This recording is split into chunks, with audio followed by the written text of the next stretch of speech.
bersama kami. Kami adalah peserta pelatihan dasar CPNS tahun 2022. Jadi pada kesempatan pada kali ini kami akan membahas atau mereview kembali ada dua film ya. Yang pertama ada Laskar Pelangi dan juga ada Cahaya dari Timur. Oke. Mungkin di sini saya sebagai moderator ingin bertanya-tanya sedikit nih sama teman-teman kita. Jadi mungkin film yang pertama deh tentang Laskar Pelangi. Apalagi Laskar Pelangi ini kan filmnya sudah lama banget. Jadi bisa jelasin lagi nggak sih bagaimana itu film Laskar Pelangi? Mungkin mulai dari saya ya, mengenai video Laskar Pelangi, di mana mengisahkan tentang anak-anak yang ekonominya ke bawah dan bersekolah di sekolah Muhammadiyah di Belitung. Di mana mereka saat sekolah mereka terkena beberapa masalah. Contohnya kayak kurang fasilitas dan juga sekolah tersebut ada terancam tertutup oleh dinas pendidikan. Tapi ada anugerah atau keajaiban yang membuat sekolah tersebut tetap bisa berjalan. Dan karena juga semangat mereka. Mungkin ada tambahan ya teman-teman. Oke, mungkin untuk Laskar Pelangi ya sudah bisa merefleksikan kembali ya film-film yang dulu itu. Mungkin kita lanjut aja ke apa sih film dari apa sih itu Cahaya dari Timur, Bintang Maluku itu film yang bagaimana sih? Mungkin ada yang tahu? Ya, saya coba akan menjelaskan ya dari apa yang sudah saya tonton ya secara garis besar. Film Cahaya dari Timur, Bintang Maluku ini menceritakan tentang seorang bernama Sani yang merupakan mantan ex timnas U15 yang pada zamannya dia bermain itu kalah di final. Nah kemudian setelah dia kembali ke kampung halamannya yaitu Maluku, ia melanjutkan kehidupan, memiliki seorang istri, namun dia berkehidupan yang sangat sederhana ya, mungkin ekonominya kurang seperti itu. Nah kemudian ketika dia sedang bekerja mengojek seperti itu, di lapangan tempat dia bekerja tersebut ada anak-anak yang sedang bermain sepak bola.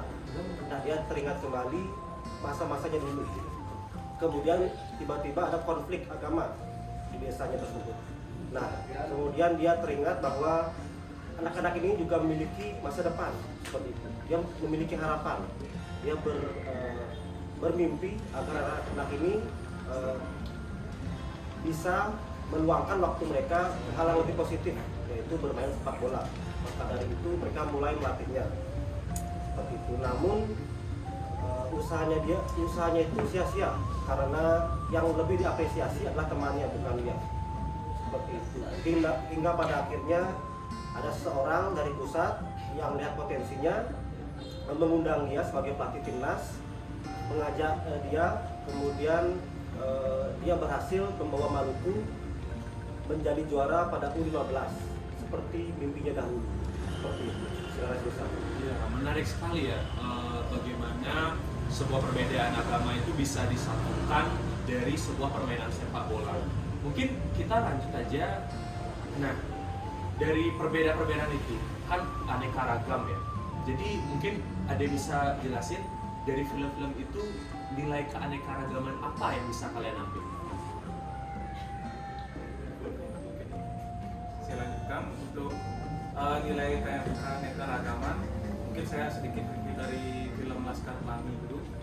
Itu kalau kita lihat dari keanekaragaman yang ada di film Laskar Pelangi itu bisa kita lihat dari keanekaragaman karakter yang ada.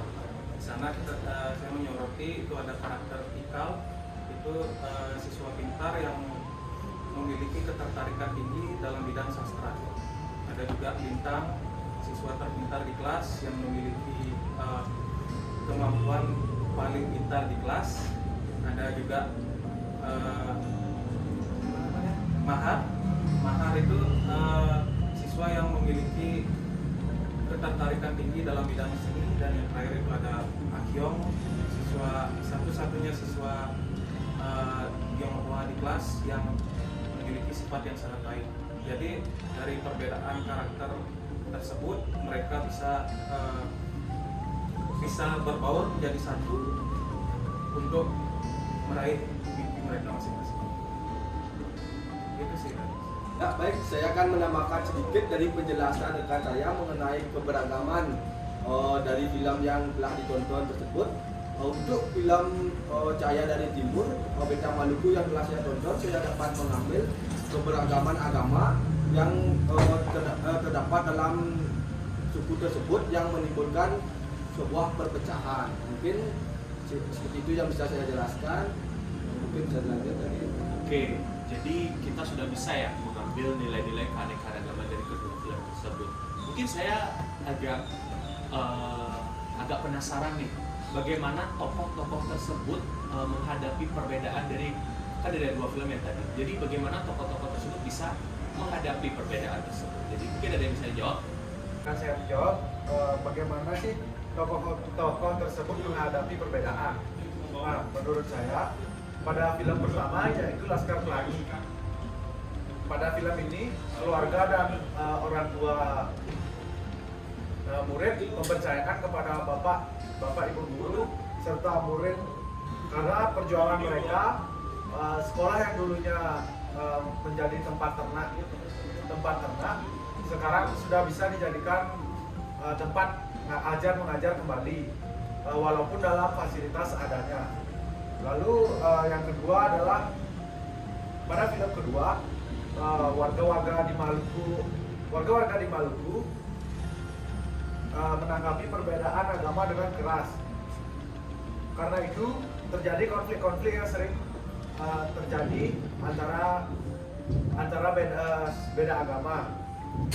Lalu pada pertandingan sepak bola yang di antara pemuda yang mewakili Maluku, warga bersatu mendukung tim sepak bola tersebut hingga tim Maluku menjadi juara. Sekian dari saya. Oke, jadi kita sudah tahu ya bagaimana tokoh-tokoh tersebut bisa menghadapi perbedaan yang ada dari kedua film tersebut. Mungkin kita hampir di penghujung.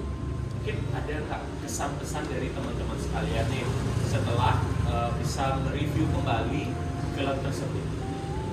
Mungkin mulai dari saya terkait pesan-pesannya dari video Laskar Pelangi, di mana video Laskar Pelangi itu mencerminkan nilai kompeten, mana mereka memiliki semangat untuk belajar, dan ada satu kata yang membekas di otaknya, yaitu kita harus punya cita-cita, dan dari sekolah inilah kita mulai menunjukkan cita-cita. Mungkin gambaran kata-katanya, karena mereka memiliki kompetensi dan semangat untuk bertanding atau menjadikan cita-cita. Selain itu juga mungkin rekan saya sempat menjelaskan tentang keanekaragaman karakteristik dari setiap karakter. Tapi juga dalam film tersebut menceritakan keanekaragaman dari kesan bagaimana Indonesia itu dari segi pantai, gunung, dan lain-lain. Mungkin teman saya ada yang menambahkan. Ya, pesan dari saya setelah menonton film Cahaya dari Timur, Beta Maluku adalah saya tersentuh terhadap film tersebut, terutama perjuangan dari seorang Sani yang telah mengorbankan dirinya, mendedikasikan hidupnya untuk sepak bola, bahkan sampai mengorbankan keluarganya sendiri demi kemajuan bersama ya, seperti itu. Karena atas usahanya dia, pemuda U15 dari Maluku dapat menjadi juara di kejuaraan nasional melawan Jakarta. Jadi yang bisa saya tangkap di sini pesannya adalah bagaimana kita bisa mendedikasikan diri kita kepada suatu bidang ya, dan Sani adalah salah satu contohnya. Seperti itu. Oke, jadi sekian review kembali dari kelompok kami mengenai film dari Laskar Pelangi dan juga Cahaya dari Timur.